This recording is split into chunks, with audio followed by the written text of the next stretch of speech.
जय जोहार संगवारी मान आप मन सबके आपके अपन परिवार आसमा सिविल एकेडमी के डेली करंट अफेयर में मैं इशार अहमद आप मन सबके जोहार स्वागत करत हूं और आशा करत हूं कि आप जम्मो मन स्वस्थ हो। आप मन कोई ला भैया वायरल नहीं धरी से, क्योंकि अभी वायरल बहुत फैले हुए है ना। और बारिश पानी मौछान भीगो, घर में रहो, पढ़ाई लिखाई करो, ठीक है।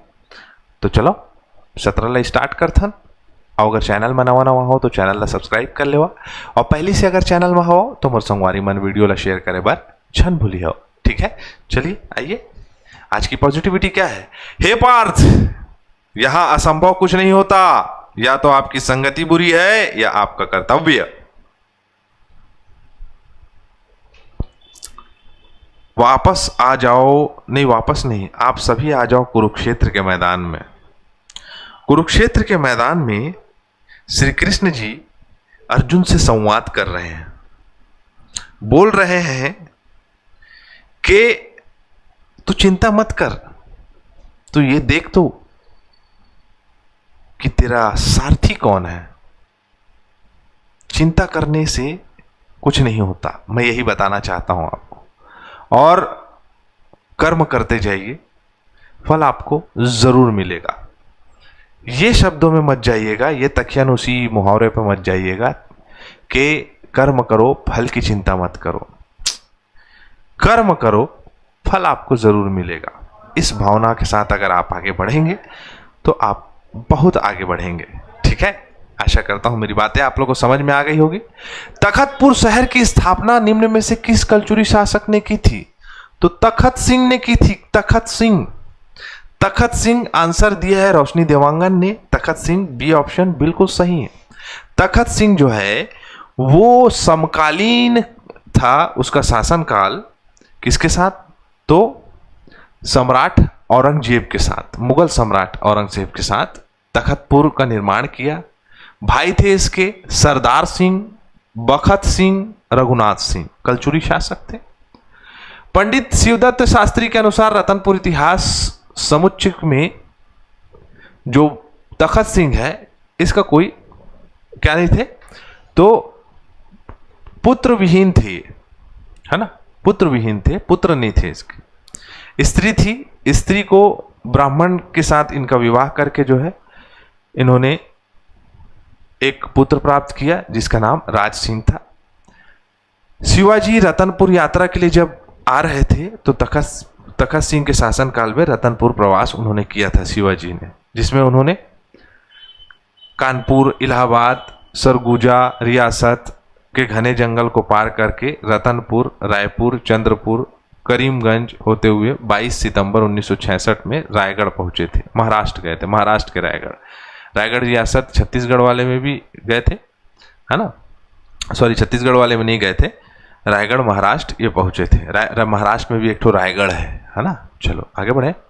यहां देखिए प्रश्न, हाल ही में किस कंपनी को साउथ ईस्टर्न कोलफील्ड लिमिटेड द्वारा छत्तीसगढ़ के गेवरा ओपीसी विस्तार परियोजना में खनन सेवाओं के लिए कार्य आदेश प्रदान किया गया है? क्या नाम है इसका? पीएनसी इंफ्राटेक लिमिटेड को मिला है भाई। पीएनसी इंफ्राटेक लिमिटेड को अब ये यहां पर कोयला खोदेगी, मतलब कोयला निकालेगी, है ना। यह बोली हैंडलिंग, परिवहन और अन्य खनन सेवाओं छत्तीसगढ़ राज्य के गेवरा ओपन कास्ट प्रोजेक्ट विस्तार परियोजना की सतही खनिज द्वारा ओबी हटाने और कोयला निष्कर्ष के लिए दिया गया है, ठीक है। चलो, ग्रीन स्टील व माइनिंग समिट 2025 में छत्तीसगढ़ राज्य का प्रतिनिधित्व किस मंत्री ने किया है? क्या नाम है इनका? इनका नाम है लखनलाल देवांगन। क्या नाम है? लखनलाल देवांगन जी को ने जो है इसका प्रतिनिधित्व किया है। किस मंत्री ने किया है? तो लखनलाल देवांगन जी ने। अब ये समिट बेसिकली किस लिए हुआ है? तो जो जितने भी कारखानों से कार्बन उत्सर्जन हो रहा है उस कार्बन उत्सर्जन को कम करना, उस कार्बन उत्सर्जन के लिए हम क्या क्या ग्रीनरीज, क्या क्या मतलब हमारे आसपास हरित अनावरण बना सकते हैं, उसके लिए कार्य किया गया है, ठीक है। तो लखनलाल देवांगन जो कि वाणिज्य और उद्योग मंत्री हैं, मंत्री देवांगन ने कहा कि पारंपरिक स्टील उत्पादन में भारी कार्बन उत्सर्जन होता है जो जलवायु के लिए हानिकारक है। ग्रीन स्टील व कम उत्सर्जन वाली तकनीकों को अपनाना जरूरी है ताकि आने वाली पीढ़ी को स्वच्छ और सुरक्षित धरती मिल पाए। ठीक है, 1 नवंबर 2024 को लागू होगा। विष्णुदेव साय जी के मार्गदर्शन में यह नीति लाई जा रही है, औद्योगिक विकास नीति 2024 से 2030 तक की। यह नीति राज्य व देश में श्रेष्ठ औद्योगिक नीति के रूप में जानी जाएगी। नई औद्योगिक नीति में क्या खास है?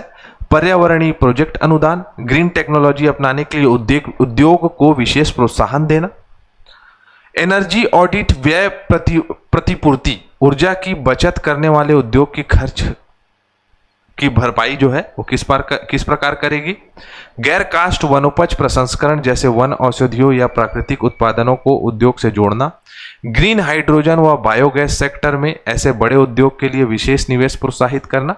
ठीक है, प्रोत्साहन करना, प्रोत्साहन पैकेज लाना। मुख्य उद्देश्य है उद्योग और पर्यावरण के बीच संतुलन स्थापित करना, छत्तीसगढ़ में ग्रीन इंडस्ट्रियल हब बनाना, स्थायी विकास और भविष्य के लिए सुरक्षित पर्यावरण तैयार करना मुख्य उद्देश्य है इसका। लोक महोत्सव, मेला, लोकोत्सव आगे है भाई। दुर्ग संभाग में नागपुरा महोत्सव दुर्ग में होता है, नागपुरा। डोंगरगढ़ महोत्सव राजनांदगांव में, बमलेश्वरी माता के मंदिर में। भोरमदेव महोत्सव कबीरधाम। गौरैया मेला चौरेल बालोद में। चौरेल बालोद बहुत अच्छी जगह है, जाइएगा घूमने के लिए, बहुत मस्त मेला लगता है। अंतर्राष्ट्रीय बौद्ध सम्मेलन डोंगरगढ़ में होता है, 6 फरवरी 1992 से स्टार्ट हुआ है। वीर मेला राजाराव पठार बालोद में। ठीक है, चलो रिवीजन कर लेते हैं। युवाओं को प्रशिक्षण कर रोजगार के लिए तैयार करने के लिए कौशल विकास विभाग द्वारा कौशल तिहार 2025 आयोजित कराया गया था। ठीक है, कहाँ? तो गरियाबंद में, है ना। चलो, मुख्यमंत्री विष्णुदेव साय जी ने रक्त मित्र नामक पुस्तक का विमोचन किया है। गोपाल मिश्र किस कलचुरी शासक के दरबारी कवि थे? बताइए जल्दी से, आप लोगों के लिए प्रश्न है। हमारा सत्र यहीं कंप्लीट हुआ थे। मैं इजाजत चाहूं। जय जोहार, जय छत्तीसगढ़।